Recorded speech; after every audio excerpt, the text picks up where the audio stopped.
Hello अस्सलाम वालेकुम वरहमतुल्लाहि वबरकातुहू। Welcome to Asha Imran food recipes. आज मैं आपके लिए लेके आई हूँ आटे के नान, यानी कि मैदे के नान नहीं, मैं आटे के नान बना रही हूँ आज। तो शुरू करते हैं बिस्मिल्लाहिर्रहमानिर्रहीम से। ये 2 कप मैदा सॉरी आटा लिया है मैंने। हाफ़ प्याली जो है वो मैंने ली है दही, 1 टेबल स्पून मैंने ली है चीनी, और हाफ़ टेबल स्पून मैंने लिया है नमक, और क्वार्टर टी स्पून मैंने लिया है सोडा, जो खाने का सोडा होता है, बेकिंग पाउडर नहीं, बेकिंग सोडा। और ये 2 टेबल स्पून मैंने लिए हैं कुकिंग ऑयल, और ये नीम गर्म पानी लिया है मैंने। इससे मैं आटा गूँधूँगी, बिल्कुल वैसे ही गूँधूँगी जैसे गर्मियों में आटा गूँधा जाता है, यानी कि थोड़ा सा मीडियम रखकर, बहुत ज़्यादा ना नरम, बहुत ज़्यादा ना सख्त। शुरू करते हैं बिस्मिल्लाहिर्रहमानिर्रहीम से। ये जो हमने 1 टीस्पून शुगर ली है और हाफ़ टी स्पून नमक लिया, ये जाएगा इसमें। बेकिंग सोडा चला जाएगा इसमें। 2 टेबल स्पून जो है हमारा ऑयल जाएगा इसमें। थोड़ा सा ऑयल हम बचा लेंगे। इन सब चीज़ों को पहले मिक्स कर लें थोड़ा सा हाथ से। ये जो आधा कप हमने दही लिया है ये भी डाल दें।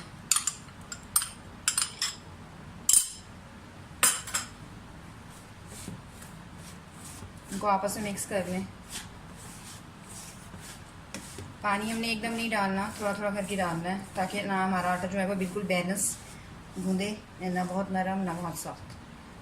थोड़ा थोड़ा करके पानी डालें।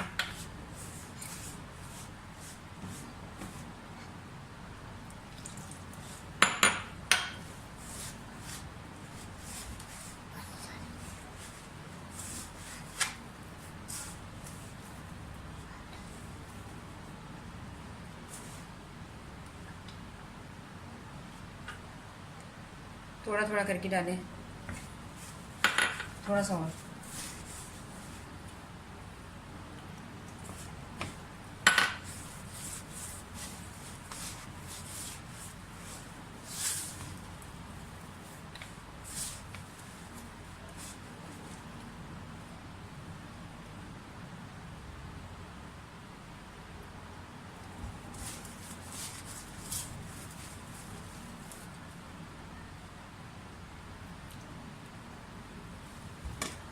सारे आटे को मिक्स कर लें।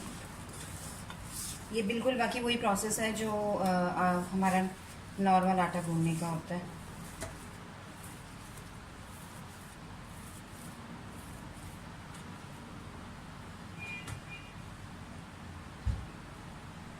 डाल दो सारा।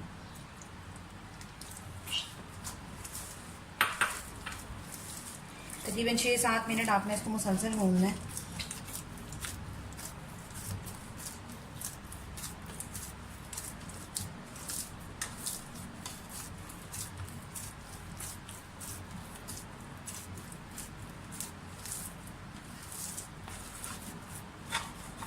साथ साथ अपने बर्तन को साफ़ करते जाएं।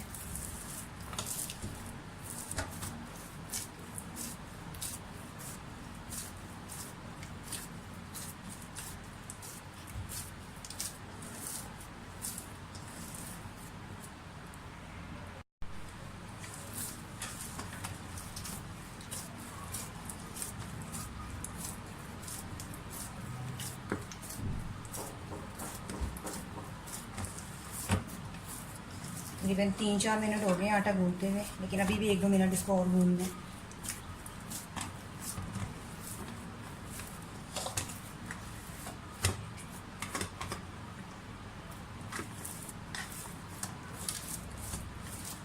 अगर आपको ज़रूरत महसूस हो रही है तो मेरी तरह थोड़ा सा पानी लगा लें।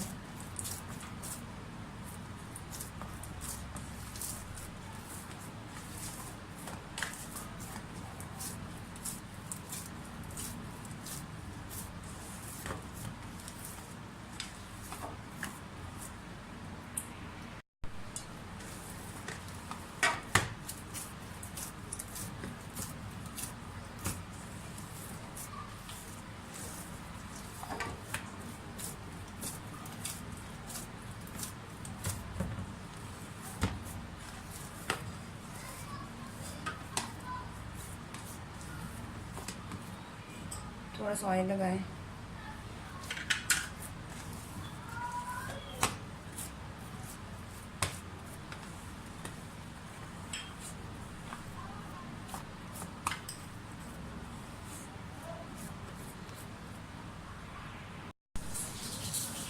आटा जो है वो हमारा अच्छी तरह से गूंद गया।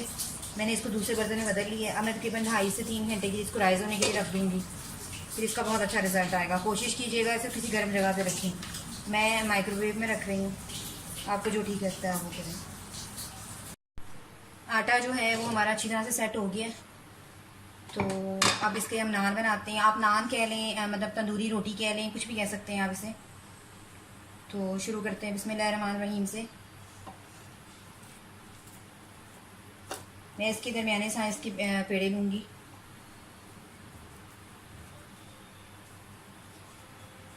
आप चाहें तो बड़े नान या बड़ी रोटी बना लें, चाहें तो मतलब दरमियाने साइज़ की बना लें। आप चाहें तो ओवल शक्ल दें, चाहें तो इसको सर्कल शक्ल दें, ये आपकी मर्ज़ी है।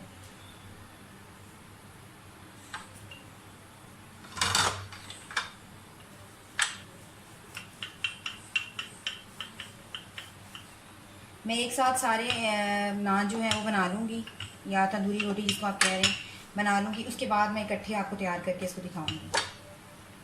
ये थोड़ी सी ओवल शेप में मैंने ली है। थोड़े से तिल लगाऊँगी, सफ़ेद तिल। आप चाहें तो कलवंजी भी यूज़ कर सकते हैं, आप चाहें तो काया तिल भी यूज़ कर सकते हैं, और थोड़ा सा धनिया। इसी तरह से गार्लिक, बटर गार्लिक नान भी बनते हैं, जिसकी रेसिपी मैं फिर आपको किसी और दिन दूँगी। बस इसको ऐसे थोड़ा सा प्रेस कर लें।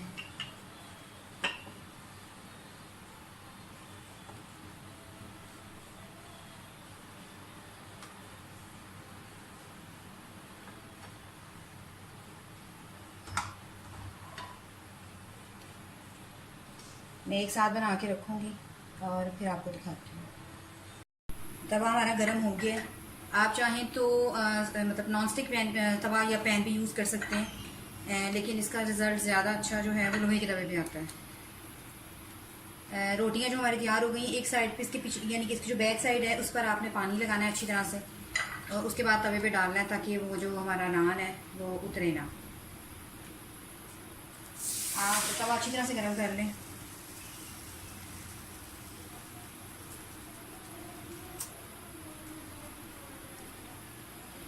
इसमें बबल्स आना शुरू हो जाएंगे तो उसके बाद हम इसको सेकेंगे दूसरी साइड से। आप देख सकते हैं कि हल्की हल्की बबल्स आना शुरू हो गए हैं।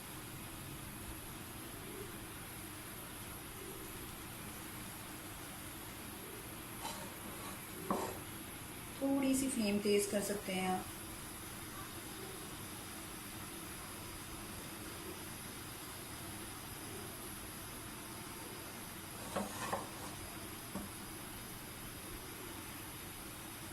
ऐसे बबल्स आना शुरू हो जाए, इसके बाद आप इसको हल्का हल्का सेकें, तवा उल्टा करके।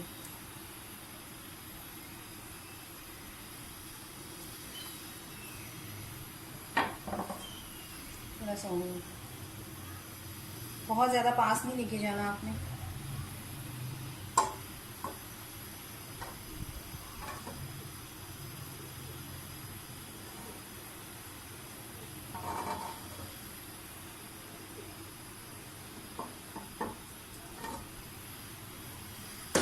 आप देख सकते हैं कि नान हमारा बहुत प्यारी शक्ल में तैयार हुआ है।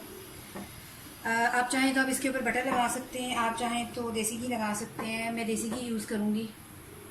तो बाकी नान भी इस तरह ही हम तैयार करते हैं। नान हमारा बहुत प्यारा सा तैयार हुआ है।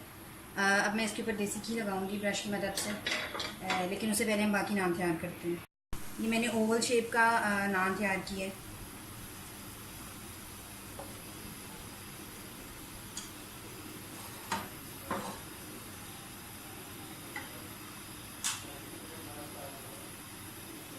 आटा अच्छी तरह से गूंदने का और उसके तैयार होने का मतलब निशानी यही है कि फ़ौरन बबल्स आना शुरू हो जाते हैं।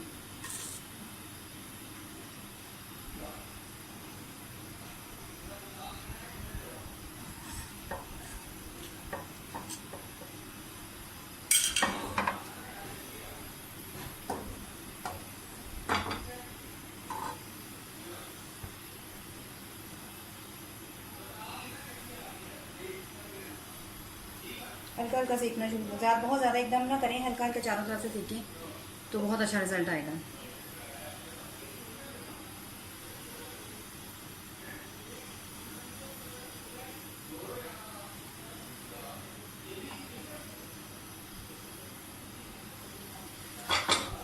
दूसरा नान भी हमारा बहुत अच्छा तैयार हो गया।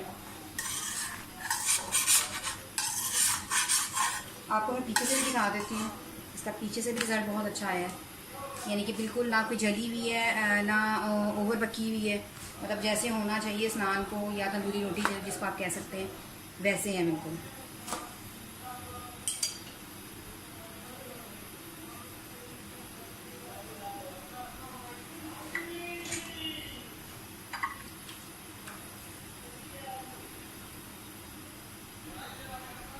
एक और नान डाल दूँ।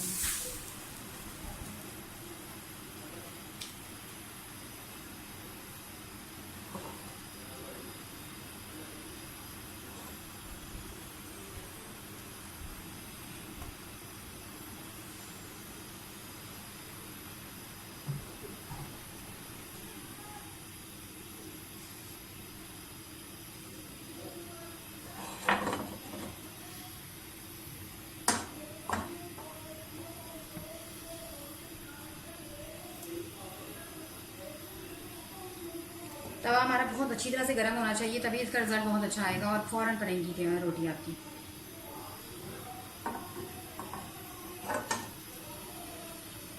ये मैंने आटे के नान तैयार किए हैं, अगर आप चाहें इसी तरह से आप चाहें तो मैदे के तैयार कर सकते हैं।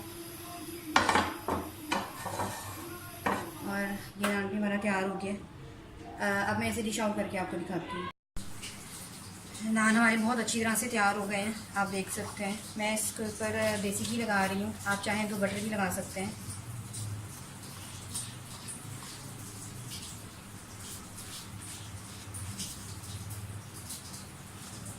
और अब ये खाने के लिए बिल्कुल रेडी हैं।